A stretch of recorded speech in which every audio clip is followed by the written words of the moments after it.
Faith Ganda, and I am currently the media manager for noLimit. And here today we have Chad, and he's a Brazilian Jiu-Jitsu fighter. So could you just please briefly tell us about yourself and what it is that you actually do? My name's Chad Shaule. Right now I'm a Brazilian Jiu-Jitsu fighter. I fight out of Vancouver, Canada under Gracie Baja. I'm a purple belt under Professors Rodrigo Carvalho and Felipe Matos. I was born and raised here in Mississauga, Ontario, but since 2009, late 2009, I've been living in Vancouver, BC, and right now that's where I teach and train at my academy.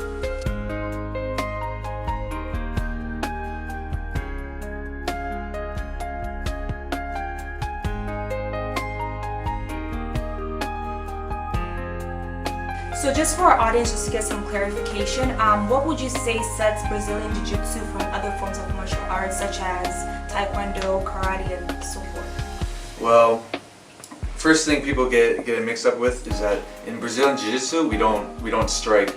It's all grappling. So there's no punching, there's no kicking, as there is in Karate. Is mostly striking, Taekwondo striking. So for Brazilian Jiu-Jitsu, which was originated in Brazil by the Gracie family in the early 1900s. It involves taking the opponent to the ground. It involves parts of judo where we're going to take our opponent to the ground and we're going to finish the fight with submission holds and chokes, such as submission holds such as arm bars, joint, attacking the joints, and making the opponent give up rather than using strikes. Yeah, and that's Brazilian Jiu-Jitsu.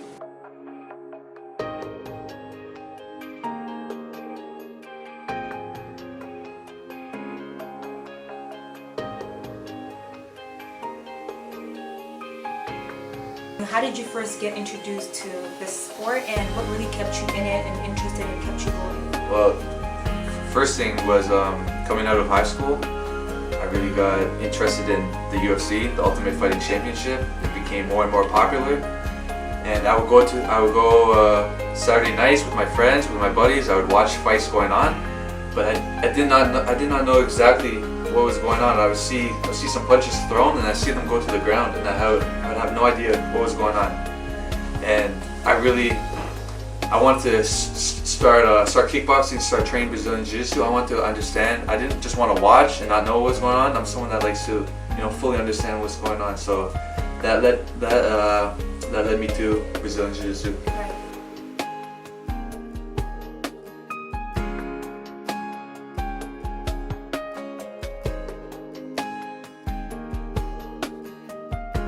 You kept mentioning training.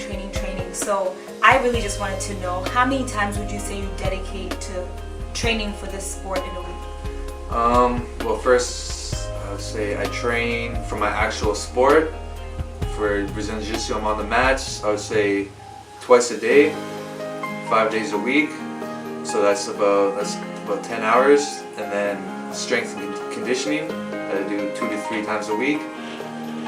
So we're up to 13 hours, and then I teach 7 classes a week. Each class is an hour, so we're up to around anywhere from 20 to 25 hours a week, and that doesn't even include when I'm at home looking at videotapes, studying footage. So I'm on the mats, strength and conditioning train at least 20 to 25 hours a week.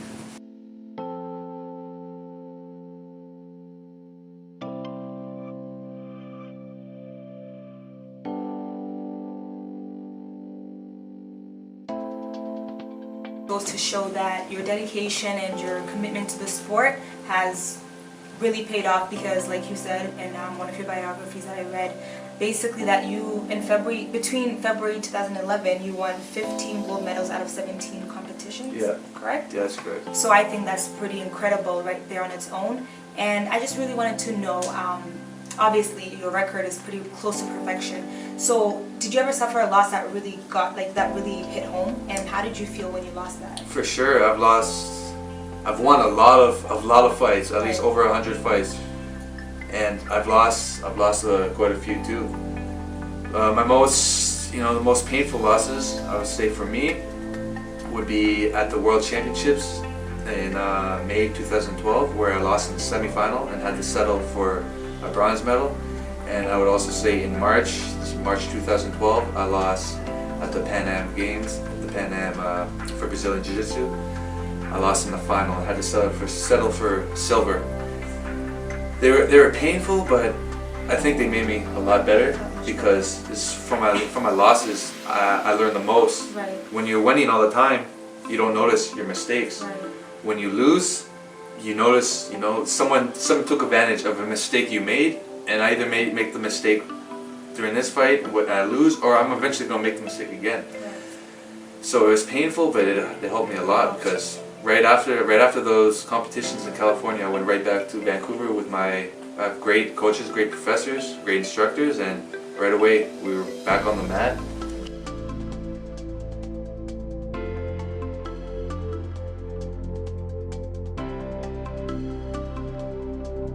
Okay, so is there a particular formula or method that you use to help train yourself, motivate yourself, and discipline yourself? And if yes, how do you feel that formula has helped to improve your skill? For sure. One thing I make sure I do a lot for my training is I drill. I drill a lot. A lot of guys in my sport, they like to go to the gym and they just fight. They just spar. They're going. But the thing is, you start developing bad habits, right? So one thing I make sure to do with I've got great training partners, guys I train with, Felipe Matos, Pedro Cal. These are, my gym has a lot of top quality training partners. What we do is we'll drill a move. Just like a basketball player will shoot, 1,000 free throws. We drill an armbar 1,000 times. We drill one transition 1,000 times. I would say I spend my about 50-50 drilling and sparring. So one thing that helps me out a lot is drilling.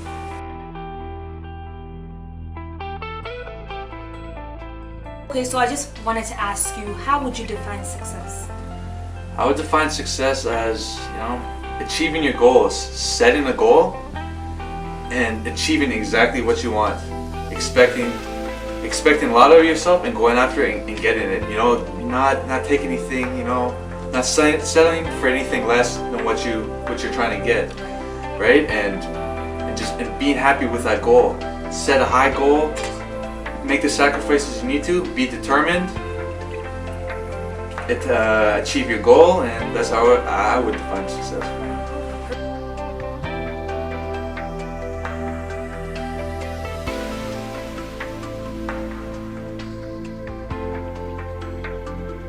Perfect. So what do you feel sets apart successful people from unsuccessful people in this sport?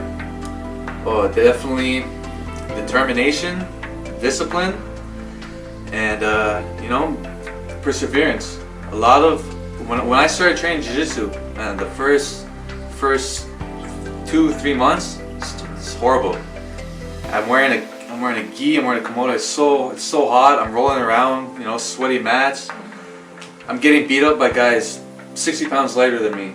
You know what I mean? It's not fun in the beginning, but you gotta have the perseverance to just keep driving, keep going, keep making. You're gonna learn more and more and more. Keep learning. It's gonna be more fun. So I say perseverance, determination, also being determined, having a goal and going for it, okay? And also being able to make sacrifices. I can't go out at night, late at night, partying with my friends, drinking. No, I can't be doing that. I need to spend my time training, recovering, or teaching. So I gotta make sacrifices. I can't be going out late at night. I can't be eating junk food, You mentioned that you can't be eating junk food, so that means you have a pretty good diet. Ask anyone I know, I'm a health freak. For my sport, we have weight divisions. Mm-hmm. I have to weigh a specific amount of weight.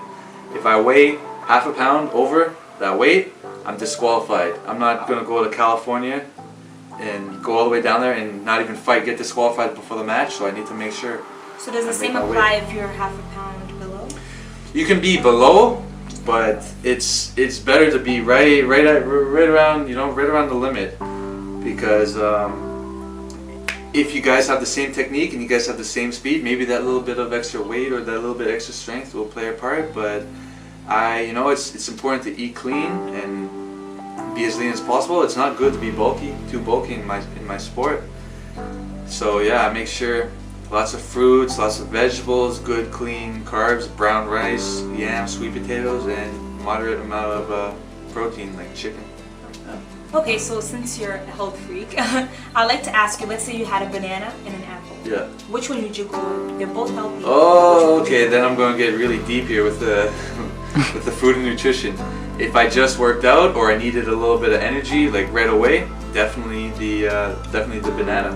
The banana, it's got a little bit more sugar in there. It's higher. I'm going to get, like I said, I'm going to get really deep here. It's higher on the glycemic index, so it's going to raise my sugar levels. It's going to raise my sugar levels a bit more. It's going to give me that burst of energy. But say I'm going to train 2 hours later, I'm going to go with the apple, because the apple, it's a slower release. It's lower on the glycemic index. It's a slower release of energy. So it would depend on the situation. But me myself, I like bananas a lot more.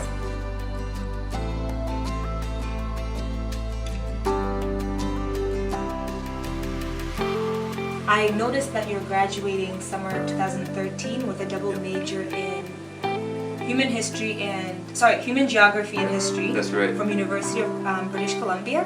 So on behalf of noLimit and myself, we just want to say congratulations, and I think that it's very impressive that you can balance school and Brazilian Jiu-Jitsu with this much commitment to both things. So I think that's pretty amazing. So is there anything that we would like to leave our audience with? Any words of encouragement, anything of that sort? Say, if you have a goal, first step is to make that goal. That's the first step. Make a goal, expect a lot of yourself, and if it's what you love, if it's what you really want, you would do anything you have to do it, Do what you gotta do, and be willing to make sacrifices, and just go get it. Go get it.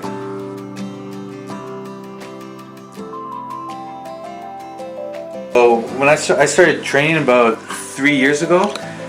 So you see all these smaller ones down here, or when I started doing little small local tournaments, and then just recently in the past year, in 2012, I started doing major tournaments. I started going down to the United States, doing a lot of traveling. So if you look up here at the top, like this one right here is from the Pan Ams in March 2012. We've got here from the World Championships. This is my bronze medal from the World Championships in May 2012. I went down to Long Beach in May 2012 also. I won double gold for my weight in open weight in at the IBJJF Spring Open. But American Nationals. This one was with when I wear the gi, when I wear the kimono, and this one was no gi, when I wear just shorts and a shirt. And yeah, I got a lot of ones from BC. I've been to a lot of ones from Ontario right here. These ones are from Toronto, Mississauga, BC, Oregon. I go to Oregon a lot. And also, I go down to Washington State a lot throughout Seattle.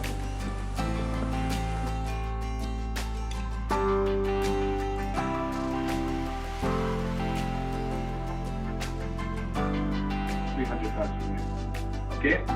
To relieve the pressure from my knee, he's going to try and push my knee off. Right? I expect him to react like this. So when he reacts, I'm going to counter his reaction. Weave my hand to his little pocket, push his face across, come around, boom here for the armbar. As you can see, the way his arm moves here to hyperextend his arm. I just have to pull down, and then he's just tasked. Boom, as I raise my hips.